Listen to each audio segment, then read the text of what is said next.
Namaku Arman. Aku lahir dan tumbuh besar di sebuah desa kecil di ujung barat Pulau Madura. Tempat kami hidup jauh dari kata cukup.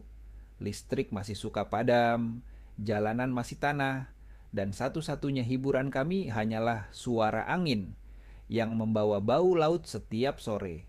Tapi yang paling kuingat dari desa itu adalah senyum ibu. Senyum yang tak pernah benar-benar hilang meski kami makan hanya dengan nasi dan garam. Ayah meninggal saat aku berusia 11 tahun, tertimpa alat berat di pelabuhan saat memikul karung untuk satu-satunya kapal pengangkut hasil bumi. Sejak saat itu, ibuku mengambil alih segalanya. Ia menjual gorengan di pasar, membersihkan rumah tetangga, dan bahkan menjahit pakaian bekas untuk dijual kembali. Semua demi aku dan dua adikku, Sari dan Hasan. Aku sendiri tumbuh sebagai tulang punggung keluarga sejak remaja. Sepulang sekolah, aku menjadi buruh tani. Di malam hari, aku bantu nelayan mengangkat jaring. Semua aku lakukan tanpa banyak tanya. Kami tidak punya pilihan. Kami hidup dari sisa-sisa harapan. Tapi satu hal membuatku tak pernah menyerah. Impian, impian agar adikku bisa sekolah tinggi. Impian agar ibu bisa istirahat tanpa memikirkan utang. Impian agar kami punya rumah yang tak bocor tiap kali hujan deras datang. Suatu malam, saat aku duduk di beranda dengan mata lelah, ibu mendekat membawakan teh hangat. Man, kamu pernah mikir kerja di luar negeri? Tanyanya pelan. Aku menoleh, heran. Luar negeri? Mana mungkin, Bu?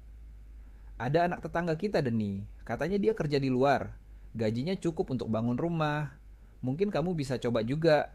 Demi Sari dan Hasan, malam itu aku tak banyak bicara, tapi benih harapan mulai tumbuh. Aku mencari tahu. Lewat seorang calo bernama Pak Leo, aku mengurus dokumen. Prosesnya cepat. Hanya 2 bulan setelah wawancara, aku mendapat kabar bahwa aku diterima kerja sebagai staf pabrik di luar negeri. Tujuannya, Taiwan. Hari keberangkatan datang lebih cepat dari yang kukira. Ibu menangis saat memelukku di terminal. Jaga diri ya nak, jangan lupa salat. Dan ingat, apapun yang terjadi, pulanglah. Perjalananku dari Surabaya ke Taipei memakan waktu hampir sehari. Sesampainya di bandara, aku tak dijemput oleh pihak pabrik seperti yang dijanjikan. Sebaliknya, seorang pria berjas hitam dan berkacamata gelap sudah menunggu di pintu kedatangan. Ia mengangkat papan bertuliskan namaku, Arman Wijaya. Arman, ikut saya. Namanya Victor, pria tinggi, dingin, dan bicara seperlunya. Kami naik mobil hitam berplat khusus. Aku bertanya, kita ke pabrik ya? Victor hanya melirik dari kaca spion. Kamu kerja di rumah majikan. Gajimu 2 kali lipat dari kerja pabrik. Itu saja yang perlu kamu tahu. Hatiku mulai tak enak, tapi pikiranku kembali pada wajah ibu dan adik-adikku. Mungkin ini malah berkah batinku. Mungkin Tuhan sedang kasih jalan lain. Perjalanan mobil semakin menjauh dari kota. Jalanan menjadi sunyi, melewati bukit dan pepohonan yang tak ku kenal. Hingga akhirnya kami tiba di depan sebuah rumah tua besar bergaya kolonial. Rumah itu berdiri di tengah kebun mawar yang luas, tapi tak ada cahaya hangat. Hanya pintu besi tinggi dan jendela-jendela besar yang tertutup tirai tebal. Turun, kata Victor. Aku melangkah masuk ke dalam rumah dan itulah awal dari semuanya. Rumah itu bukan rumah biasa. Rumah itu menyimpan sesuatu yang belum ku mengerti, tapi langsung terasa di udara. Sesosok wanita tua dengan gaun hitam duduk di kursi roda di tengah aula utama. Wajahnya pucat, bibirnya tipis, dan matanya tajam menusuk. Ia mengamatiku seakan aku bukan manusia, tapi benda yang sedang ia nilai. Aku Madam Evelyn. Kau tinggal di sini. Tugasmu menjaga dan melayaniku. Ada 3 aturan. Jangan keluar rumah malam hari, jangan masuk ke lorong utara, dan jangan tanya soal masa lalu. Aku mengangguk pelan. Saat itu aku tidak tahu bahwa Melangkah ke rumah ini adalah keputusan yang tak bisa aku tarik kembali. Bahwa sejak detik pertama aku tiba, hidupku tak lagi milikku. Hari-hariku di rumah Madam Evelyn segera terasa seperti hidup dalam dunia lain. Setiap pagi aku bangun pukul 5, menyiapkan teh melati hangat seperti yang diminta, lalu mulai membersihkan ruangan-ruangan besar yang tak pernah benar-benar kotor. Rumah itu terlalu rapi, terlalu sepi, tak ada pembantu lain, tak ada suara radio, bahkan tak ada burung atau angin yang masuk dari jendela.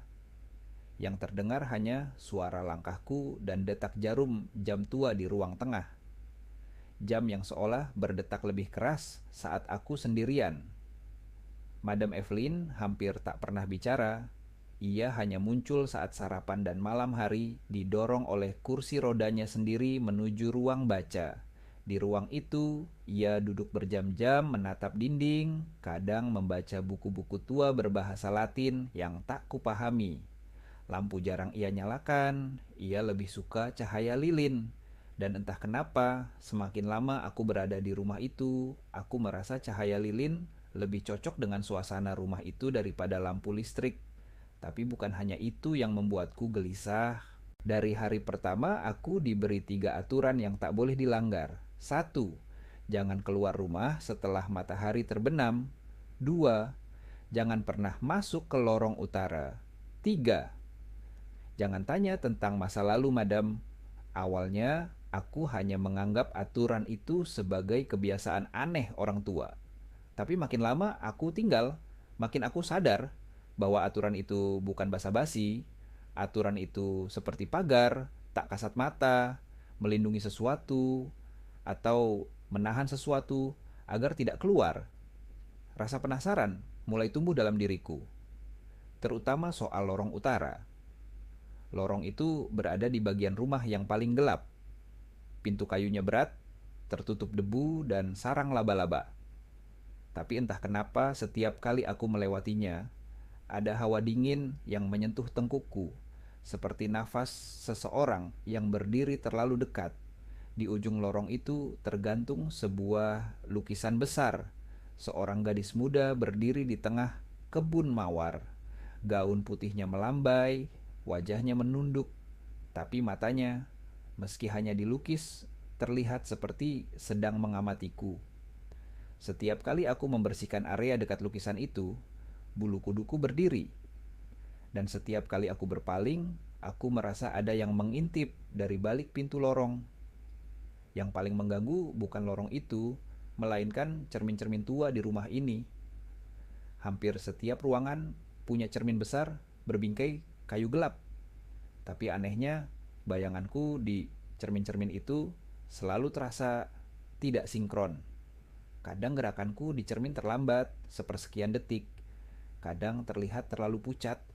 Bahkan pernah saat aku tersenyum ke bayangan sendiri, refleks karena merasa konyol, bayangan di cermin tidak tersenyum balik. Suatu malam, aku terbangun karena mendengar suara piano. Lagu klasik yang lembut dan menyayat terdengar dari ruang baca. Aku turun perlahan, memastikan langkahku tak berbunyi di lantai kayu. Tapi saat ku dekati ruang baca, piano itu sunyi. Madam Evelyn duduk diam di kursinya, matanya tertutup, bibirnya bergetar seolah membaca sesuatu. Saat aku hendak mundur, ia membuka mata. "Arman," ucapnya pelan, "jangan pernah ikuti suara malam. Itu bukan untukmu." Aku hanya mengangguk, walau dalam hati mulai bertanya-tanya, siapa yang memainkan piano tadi?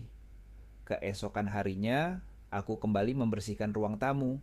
Di sudut ruangan, aku menemukan sebuah bingkai kecil yang terguling di lantai dekat rak buku.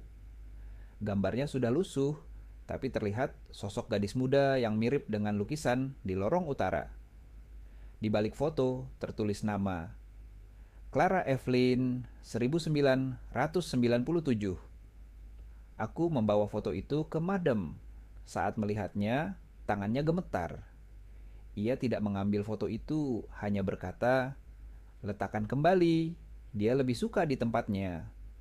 Hari demi hari, suasana rumah makin berubah. Aku mulai merasa tidak sendiri.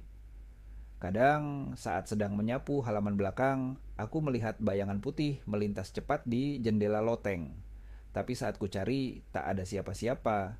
Puncaknya, suatu malam, aku kembali mendengar suara, bukan piano, tapi suara perempuan berbisik, pelan dan jelas. Jangan percaya cermin, mereka menyimpan rahasia yang tak bisa ditutup selamanya. Aku terbangun dengan tubuh berkeringat dan jantung berdegup keras. Cahaya bulan menyelinap dari celah tirai, menyorot ke cermin kecil di dinding kamarku. Dan di sana, di dalam cermin itu, bayanganku sedang menatap balik dengan senyum yang tidak kulakukan. Sudah hampir sebulan aku tinggal di rumah itu, dan rasanya seperti hidup dalam dunia yang menolak waktu. Kalender tetap berganti, tapi malam-malam terasa sama. Selalu sunyi, selalu ada suara yang tak bisa dijelaskan, dan cermin yang seolah mengawasi. Sudah hampir sebulan aku tinggal di rumah itu, dan rasanya seperti hidup dalam dunia yang menolak waktu. Kalender tetap berganti, tapi malam-malam terasa sama. Selalu sunyi, selalu ada suara yang tak bisa dijelaskan, dan cermin yang seolah mengawasi. Aku tak bisa tidur tenang sejak malam bisikan itu. Aku bahkan sempat menutupi cermin kamarku dengan kain, tapi pagi harinya kain itu selalu terlipat rapi kembali. Seolah ada tangan lain yang membukanya saat aku tertidur. Rasa takut berubah menjadi obsesi. Aku mulai menelusuri rumah lebih hati-hati, mengamati tiap detail. Di ruang baca, aku menemukan tumpukan buku tua yang nyaris semua bertema ritual, simbolisme, dan sejarah keluarga bangsawan Eropa Timur. Tapi satu buku tanpa judul mencuri perhatianku. Kulitnya dari bahan kasar, hitam mengilat, dan di dalamnya ada catatan tangan, seperti buku harian. Buku itu ditulis oleh seseorang bernama Clara. Tulisannya bergelombang, seperti orang yang menulis dalam keadaan terguncang. Halaman demi halaman berisi kegelisahan tentang rumah ini, tentang pengorbanan darah, dan tentang sebuah janji antara dua perempuan, Valeria dan dirinya. Clara menulis tentang cermin yang bisa menyimpan jiwa seseorang jika ikatan janji tak ditepati, tentang bunga mawar hitam yang tidak tumbuh dari tanah, tapi dari kutukan yang menuntut penebusan, dan tentang satu lorong yang menyimpan kebenaran yang tak bisa dikubur oleh waktu, lorong utara. Aku tahu aku harus melanggar aturan itu. Malam itu, ketika rumah benar-benar sunyi dan lilin di ruang baca padam, satu persatu, aku mengambil senter kecil dan berdiri di depan lorong terlarang. Tangan gemetar saat meraih kenop pintu, tapi aku dorong perlahan. Lorong itu lebih sempit dari yang kukira. Dindingnya dipenuhi lukisan tua, tapi tak satu pun bergambar wajah. Semua hanya bahu, rambut, atau gaun, seolah wajah-wajah itu dihapus dengan sengaja. Di ujung lorong ada satu pintu tua yang lebih besar dari yang lain. Kayunya hitam, penuh ukiran aneh berbentuk lingkaran dengan 4 garis menyilang ke arah mata angin, simbol yang sama dengan yang kulihat dalam buku Clara. Pintu itu tidak terkunci. Ruang di dalamnya gelap dan dingin, seperti ruang bawah tanah. Hanya ada satu benda di dalam. Cermin besar dengan bingkai emas, menjulang hampir setinggi langit-langit. Di depannya ada kursi kayu dan bunga mawar hitam dalam vas kristal. Saat aku mendekat, udara berubah. Nafasku terasa berat. Dan di dalam cermin, untuk pertama kalinya, aku tidak melihat diriku. Aku melihat Clara. Dia berdiri mengenakan gaun putih, rambutnya panjang, matanya memohon, tapi mulutnya tak bisa bicara. Hanya gerakan bibir yang mencoba berkata, "Tolong, aku masih di sini." Tiba-tiba, suara keras terdengar dari belakang. Aku berbalik dan melihat Madame Evelyn berdiri di ambang pintu tanpa kursi rodanya. Sudah kubilang jangan kesini. Suaranya berat, bukan seperti biasanya. Cermin itu bukan milikmu. Dan Clara, dia bukan korban. Dia pengingat. Pengingat atas janji yang tak pernah kutepati. Aku terpaku. Siapa sebenarnya dia? Madam melangkah perlahan. Wajahnya tampak lebih tua dari sebelumnya. Dia adikku. Aku yang membawanya ke rumah ini dulu. Tapi aku ingin kekal. Aku ingin bebas dari kematian. Aku melakukan ritual, tapi ritual itu perlu tumbal. Dan aku pilih dia. Suaraku bergetar. Jadi kau mengorbankannya ke dalam cermin itu. Madam menutup matanya. Aku hanya ingin waktu, sedikit waktu lagi untuk memperbaiki semuanya. Tapi cermin tak menerima alasan. Ia hanya menerima kejujuran dan balasan. Tiba-tiba, suara retakan terdengar. Cermin mulai pecah dari tengah. Clara di dalamnya terlihat semakin jelas dan tiba-tiba dia berteriak, tapi suara itu langsung membuat telinga berdengung dan senterku mati. Ruangan menjadi gelap. Aku menoleh ke Madam dan ia sudah terjatuh. Tubuhnya menggeliat kesakitan. Arman, tolong, keluarkan dia. Buka ikatan itu, kau harus menghancurkan vasnya. Aku menendang vas mawar hitam itu sekuat mungkin. Pecahan kaca berterbangan dan saat bunga mawar itu jatuh ke lantai, Clara dalam cermin menjerit. Tapi kali ini bukan karena kesakitan. Ia menangis haru. Cermin retak seluruhnya, lalu meledak menjadi serpihan halus. Dan untuk sesaat, udara terasa ringan. Bebas. Madam Evelyn diam. Ia terbaring sambil menatap langit-langit. Nafasnya lemah, tapi senyum mengembang di wajahnya. Aku sudah menepatinya. Lalu ia menutup matanya. Untuk terakhir kalinya. Pagi itu, matahari akhirnya menembus jendela rumah dengan hangat yang belum pernah kurasakan sebelumnya. Tidak ada lagi bayangan asing di cermin, tidak ada suara langkah dari lorong yang sepi. Dan untuk pertama kalinya sejak aku datang ke rumah ini, aku bisa mendengar suara burung dari luar jendela. Madam Evelyn meninggal malam itu, di depan cermin yang hancur. Tubuhnya dibaringkan di ruang utama dengan selimut wol dan bunga mawar putih yang kutaruh sendiri di sampingnya. Tak ada keluarga yang datang, tak ada kerabat. Hanya aku, seorang pekerja asing dari desa terpencil yang menjadi saksi bisu akhir hidup seorang wanita dengan rahasia seumur hidupnya. Setelah semua yang terjadi, aku ingin segera meninggalkan rumah itu. Tapi hatiku seperti tertahan. Ada bagian dari diriku yang tahu kalau aku pergi begitu saja, sesuatu akan tetap menggantung. Maka aku memutuskan untuk tinggal 1 minggu lagi, menata rumah, membereskan buku-buku tua, mengirim kabar kepada agen agar mengurus kepulangan Madam secara administratif. Selama hari-hari itu, aku kembali membaca catatan Clara. Di halaman terakhir tertulis, jika aku bisa bebas suatu hari, aku akan kembali ke kebun bunga. Tapi jika tubuhku tak bisa pulang, biarlah jiwaku mengalir bersama angin yang dulu kucintai. Itu membuatku berpikir, selama ini aku terlalu fokus pada rasa takut. Tak kusadari bahwa rumah ini bukan hanya tempat penuh kutukan, tapi juga tempat seseorang dikorbankan, lalu dilupakan. Dan bagi Clara, yang ia tunggu bukan pembalasan, melainkan penebusan. Sesuatu yang akhirnya diberikan melalui kematian Evelyn. Hari terakhirku di rumah itu, aku memutuskan untuk melakukan sesuatu yang mungkin kecil tapi penting. Aku menanam mawar putih baru di belakang rumah. Tempat yang dulunya dipenuhi mawar hitam yang perlahan mati sejak malam itu. Di bawahnya, aku letakkan sepucuk surat yang kutulis sendiri. Untuk Clara, rumah ini bukan lagi penjara.